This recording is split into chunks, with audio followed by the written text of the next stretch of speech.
All right, so this is the first 2024 Ford new F-350 Superduty I've seen so far in person.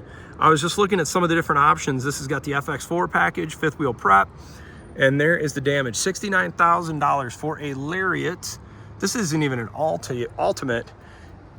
That's a lot of money if you think about that. You know, not a diesel, not an Ultimate, but it is a Lariat, and I don't even think it's a value package. I'll have to look back at the video, but that's a ton of money.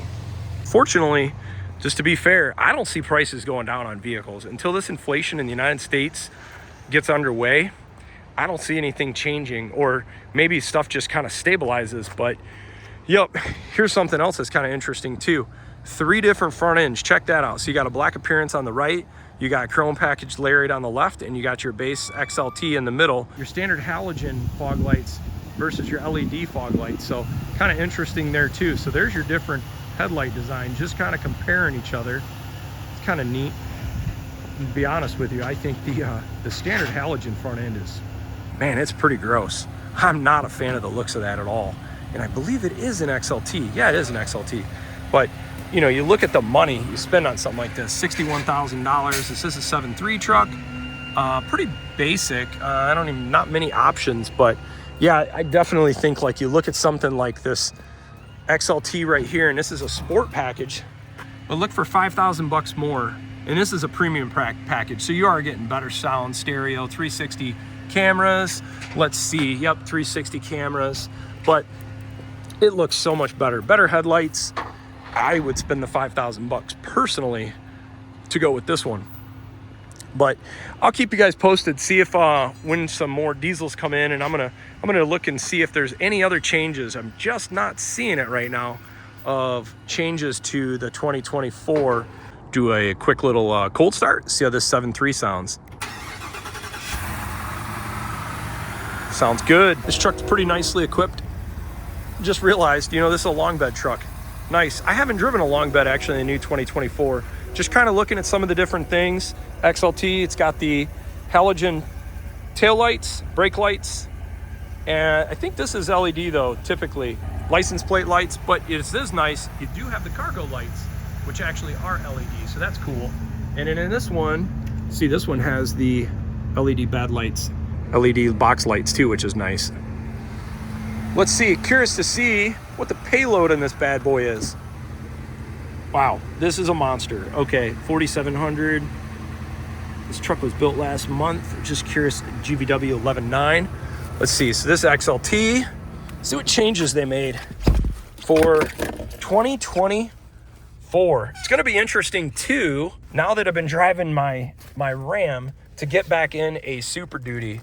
You know, just kind of what this truck feels like. I can tell right off the bat, man, these seats are really comfy. Even in an XLT, I am shocked at how nice these seats feel. They're even as comfortable as my truck feels. I think this one even feels better.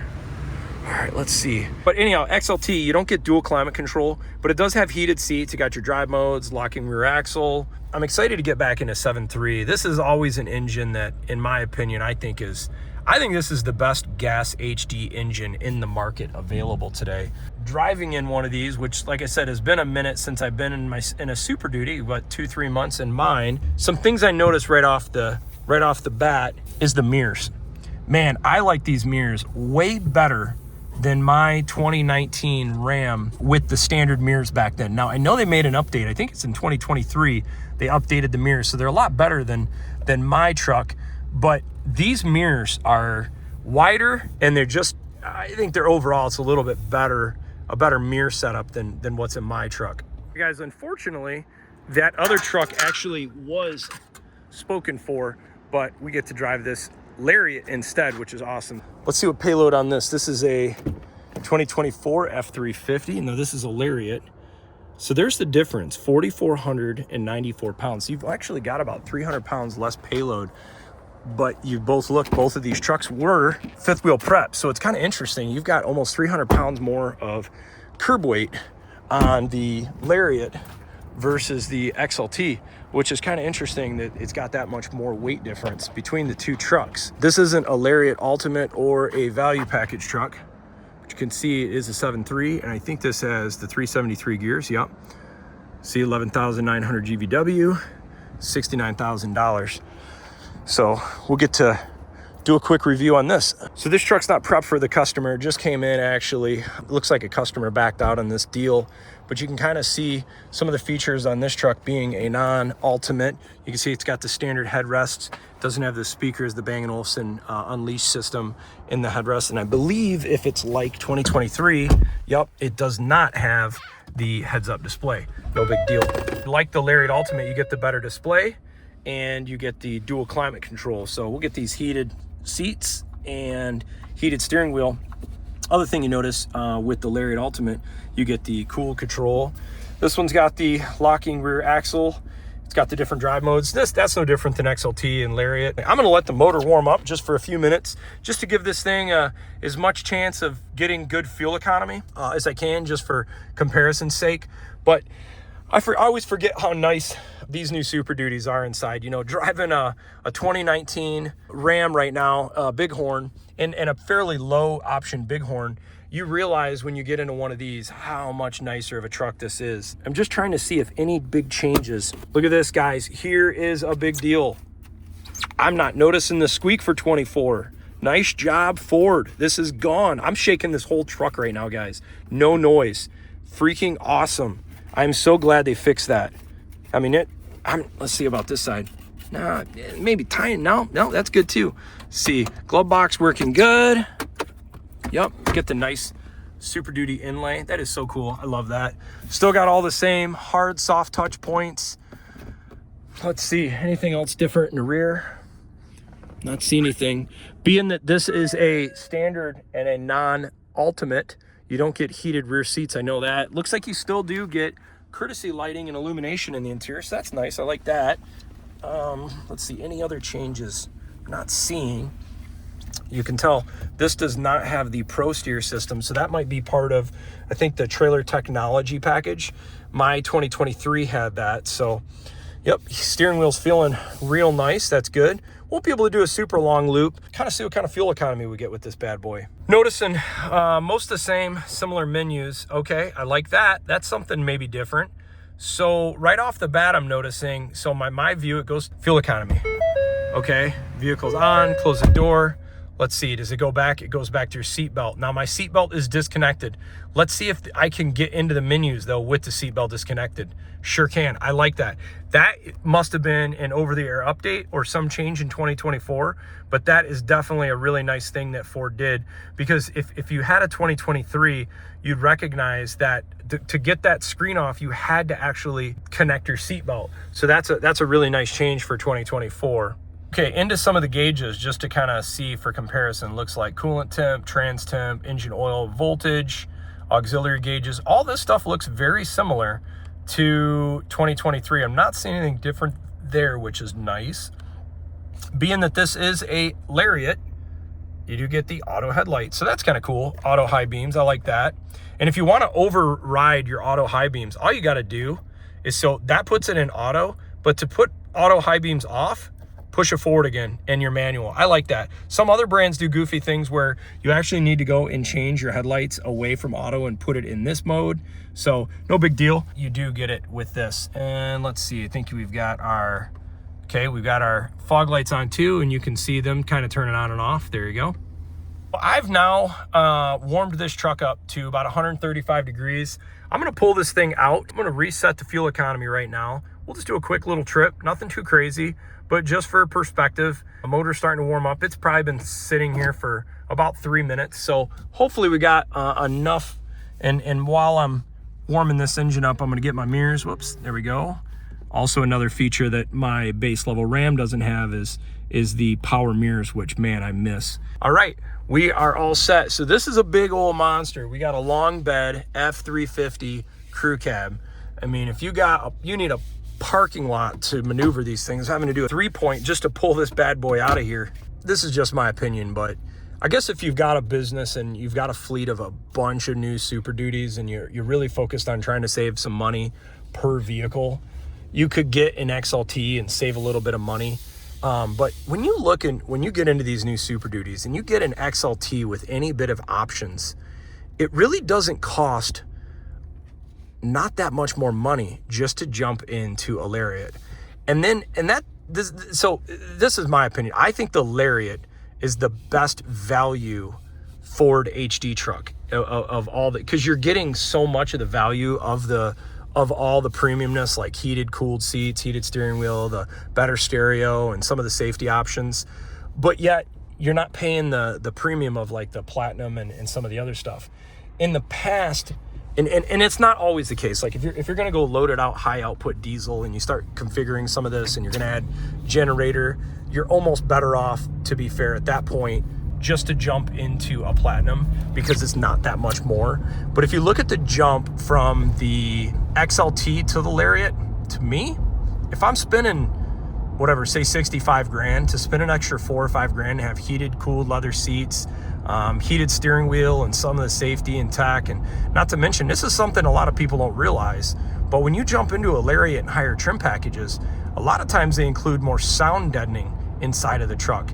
And in some cases too, they can actually change your shock tuning to give you a little softer and more compliant ride.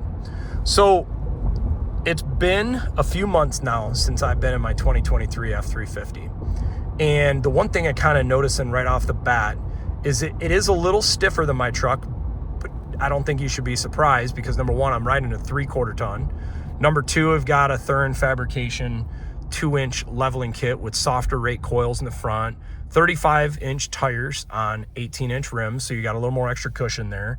So not totally surprised, but the thing I noticed though, if I'm honest, right off the bat going down the road, is how much better this truck drives. I can just literally tell in the last 3/4 of a mile, this truck just tracks better going down the road. I don't know what it is with my truck, if it's all 5th-gen Rams or what, but it just doesn't track as good going down the road. When I mean track going down the road, I'm talking, I could take my hand off the wheel right now, hands off the wheel, and this thing, like, it's not a handful. I don't know how to explain it. Whereas I feel like my Ram, and maybe it's because of the leveling kit, maybe it's because of tire choice, but it's not because of alignment, because the alignment on my truck is square. It just feels like it's constantly back and forth, whereas this truck is just, it's solid. It feels like a half ton. So I'm gonna actually put the truck in the eco drive mode, because I want to give this thing every bit opportunity for the best fuel economy. Now granted, these trucks are all in break-in mode, so I'm sure that the fuel economy could be better. It could be, you know, it'll get better as the engine breaks in. I think it was my 23 that I felt like when I got around 5,000 miles or so, I don't know, it felt like the fuel economy went up. Maybe it's not honest, or maybe it's just me, but I swear I thought the fuel economy improved. I still cannot get over the fuel mileage that truck would get being a trimmer on 35-inch tires. Pretty darn impressive. But gonna turn the heat on here. It's a little bit cold. You can kind of see, just for comparisons, we're in Michigan and it's 46 degrees out right now. We're gonna do a short loop today just because I don't have a whole lot of time, but this is pretty much my standard little loop I like to try to do. I reset my standard fuel economy gauge, and I did the trip so we can kind of see, just going down the road, like looking at RPMs. I'm doing just average light acceleration, keeping up with the flow of traffic right now, and we'll kind of see what kind of fuel economy. Right off the bat, I can kind of notice with the 7.3, I don't know how to explain it, but it's just a smooth running. It doesn't have to rev up to really get anywhere. Now granted, I'm sure if you put 15,000 pounds behind this thing, it's gonna make a little noise. And look at that, there's a new 2023 with some snow flaps, and already got a big plow on the front of this truck, so that dude's ready for winter. Here we are, we're going down the road 66 miles an hour. Kind of get a feel. We're going downhill at the moment. It's a super bumpy part of the road, so if you hear my voice, that's our great roads in Michigan. We pay all this money in taxes, and it's amazing how terrible the roads are in this state. I don't know, it's too bad to be fair. I mean, I've heard a lot of theories around it, but man, it's amazing how terrible the roads are in the state of Michigan. It's just rough. Expansion joints all over, potholes, just it's not great. Keep up with the flow of traffic right here.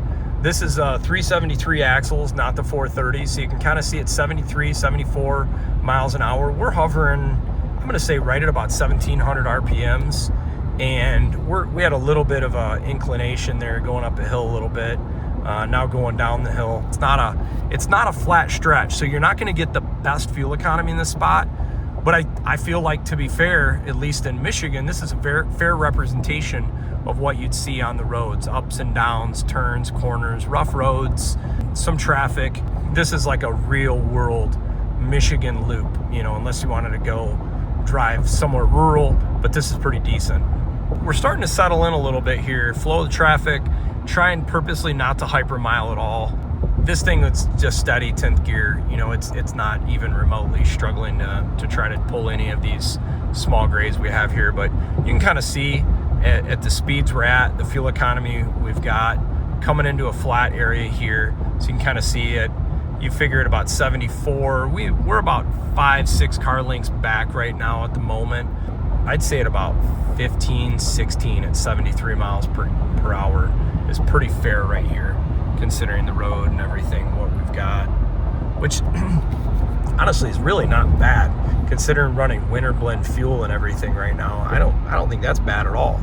So we'll see. I'm going to bring this thing back in here, and we're almost to the halfway point of this loop, and we can kind of see how the comparison is to other 7.3 liters I've done in the past. It'll be kind of interesting to compare. So we got more fuel economy. So once again, look at this, 70 miles an hour. Now we're in a pretty good flat.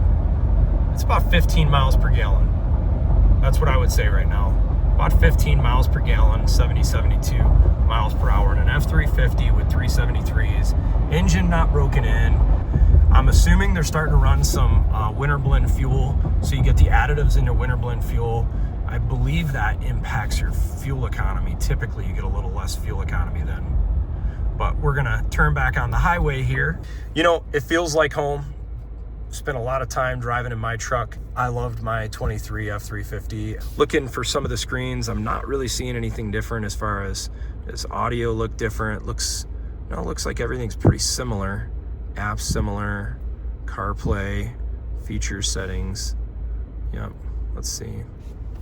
Still got your controls on the shifter for manual mode and the transmission. This is a bummer because this is a little bit longer of a wait, which is going to hurt my fuel economy in this loop a little bit. But once again, we're trying to do real world here. Unfortunately, that little bit of a stop back there for a few minutes will cut into the fuel economy a little bit. As you can see, my average dropped quite a bit. Once again, this is real world. It is what it is. Just kind of give you an idea of a 15-20 mile loop. So headlights wise, this has got the reflector headlights with the LED beams. And as you can see right here, these headlights work really good. I don't see any issue with these things at all. I mean, I spent a lot of time behind my 2023 F-350 with the same headlights, and I thought they were awesome. So yeah, it's not a projector housing, but it's still not bad at all. So you can kind of see, trying to get like average acceleration, still in eco mode, accelerating. I think we're in 8th gear right now. It's going to settle into probably 9th and 10th here in a moment, but we'll just see. This is great because if you look, we don't have anybody really ahead of us in the slow lane, so I can kind of like dial in here at 70 and just see what kind of fuel economy we get. So look at this, we're at 70, 10th gear, flat spot. Just like I said, about 15 miles per gallon. That's what you're gonna get at about those speeds. Now we're going downhill now, but I've got it at 70, 71, and we're going downhill a little bit, just a tiny bit. And you can still see we're right at about 15 miles per gallon.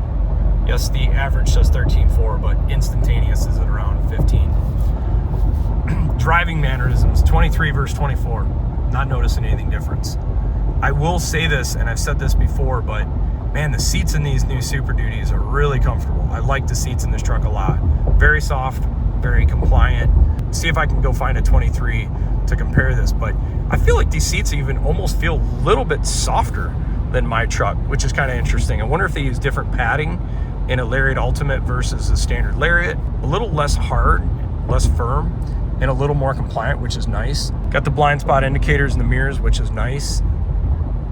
This is a nice truck. If I was gonna be buying a truck in 2024, you gotta price shop. You gotta look at all the brands. You gotta do all your homework. What fits your need? Do you want a 10-speed trans? Do you want gas? Do you want diesel? Do you want payload? Do you want an aluminum body? I think this is the best gas engine available in the market right now, the Ford 7.3. I like it better power-wise than the GM 6.6. It's a good motor, don't get me wrong. I just think this motor's got a little bit more low-end power. It shifts less. What I like, I mean, long-term durability is to be determined. GM has had solid powertrains. You know, if you look at their gas V8s forever, you could just count on them. It's a great engine. Honestly, Ford has really tried to make this 7.3 as that engine. It's a pushrod engine. It's port fuel injection.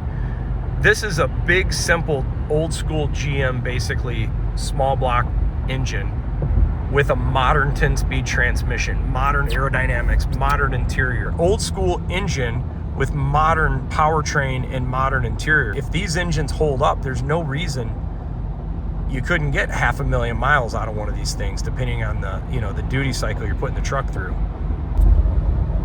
Here's what I like about the 7.3. I'm going up a slight grade right now. I'm pushing down the accelerator. I'm still holding 70, and I haven't came out of 10th gear. There's not many gas HD engines that you can do that with. That's what I like about a 7.3. It's got that big block low end displacement to be able to hold the power. But we're about to get off on the exit here, and you can see we're at about 13.7. Actually, unfortunately, it's not much different than the last time I drove a 7.3. So you can kind of get an idea of fuel economy comparison. I'll include a link to that video up above. This is a high value option, I think, in this day and age. And that's hard to say because, as everybody in the United States knows, everything's so freaking expensive now. I mean, it doesn't matter what you buy, what vehicle you buy, nothing's cheap anymore. Everything's went up so much. Maybe rebates are gonna come back some, and they're gonna start offering some incentives. Maybe we'll start seeing better interest rates. These vehicles are expensive. People are gonna have to keep making more and more money to be able to afford this stuff. It's kind of cool. One of the things, doing a review at night or dark, you can kind of see all the controls in the steering wheel and what's lit up. It's really nicely lit up, actually. I never really paid attention to that before. But one thing I've also noticed, when you drive these trucks in eco mode, man, does it really kill the performance.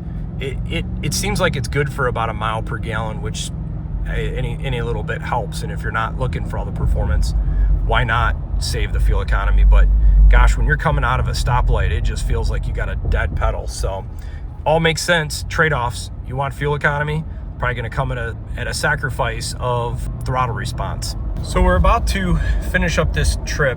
You can kind of see what we're getting at about 55, 60 going downhill right now, but it looks like it's probably about just shy of 20 or so. But perfect timing to get back because we're running low on fuel anyhow. But some takeaways on driving the 2024 F-350 Lariat. Ride quality is good as can be for an F-350. It feels like, and I'm going to confirm here in a minute because I'm really curious to see, did Ford fix the seatbelt minder thing, which was annoying? Well, what do we confirm here? Look at my knee. I'm pushing, no noise. That's excellent. There's a second fix. The third I'm about to check here in a minute. I'm curious, when I get out of this truck, I'm going to jump out and restart it, and let's see if it goes back to this view, which is what we want. So let's compare this. I'm going to pull this next to the other bad boy here. I'm going to pull it in park. Let's see, where do we end up with fuel economy? Instantaneous said 12.7 miles per gallon for the 17.9 mile loop. This is great. I pulled the seatbelt off. Let's see if I can can I hit the button on the steering wheel and make this go away? You cannot now. That's interesting. You could earlier. So maybe Ford did not change that setting. Let's see if they did do this. So we're going to turn the engine off, get out of the truck, pretend we're getting out of the truck, shut the door. Let's start this up again. Startup menus all look the same. It is still in transport mode. It's letting you know tires are down, fuel's low, contact dealer, transport mode. So we'll have to see if that issue goes away. Still goes back to seatbelt. But see, now look at that. I did just hit my back button and the seatbelt icon went away. But here's what I like. It went back to the trip menu. I think that's different for 2023 to 2024 because I don't remember my 23 when I would do that. I'm gonna check this on some other trucks. We'll do this another time because it's getting dark now. I think that's different for 2023 versus 2024. If you guys are interested in this F-350 FX4 with the 7.3, you need to reach out to Josh at Bob Maxey in Howell, Michigan. He's a good dude. I highly recommend him because I like low pressure salespeople that are not pushy. You know, I don't get any commission to help this guy. I just like to help good people. And Josh is one of those guys, and Bob Maxey as well. You know, they've been very, very good to me, and I've bought some vehicles from them, and I've been really happy with Josh, like I said. This is my first review on a 2024 Ford F-350 Superduty. Going to be doing some more. Going to try to get a high output and a standard output. And the one I really want to drive is a 6.8 liter. I'm really curious to see what that 6.8 is all about. Just one last glance. I want to check. Fifth wheel prep. No fifth wheel prep. Okay, this is making sense now, guys. Looking at the payload, that fifth wheel prep probably adds 100 pounds, I bet, of payload. Anyhow, 4,715 pounds of payload. That's probably another reason why this XLT has so much more payload, is because you don't have all of the mounting hardware underneath the frame for the fifth wheel prep. So I bet you that's every bit of 50 to 100 pounds that you don't have on this one. And I'm trying to see what other stuff this one has. Nope, no tailgate step. Huh, that's interesting. They're both, neither of these had sunroofs either, which also impacts your payload. So here's a quick comparison. I'm back in the Navigator now, which has projector LED headlights, whereas the F-350 Lariat I just got out of has reflector with LED beam bulbs. And as you can kind of see here, there's a slight improvement. It's not radical. It's not a night and day. And you really kind of got to look. The biggest difference I notice is how clean the beam is. Like if you look at the cutoff points, you can see that it's got a really clean kind of top and bottom into the sides, if you kind of see where my finger's pointing there. But anyhow, people complaining or concerned about the reflector versus projector. I've had multiple of both. I don't think it's a big deal. I hope you find this video insightful. Thanks for watching. More videos to come.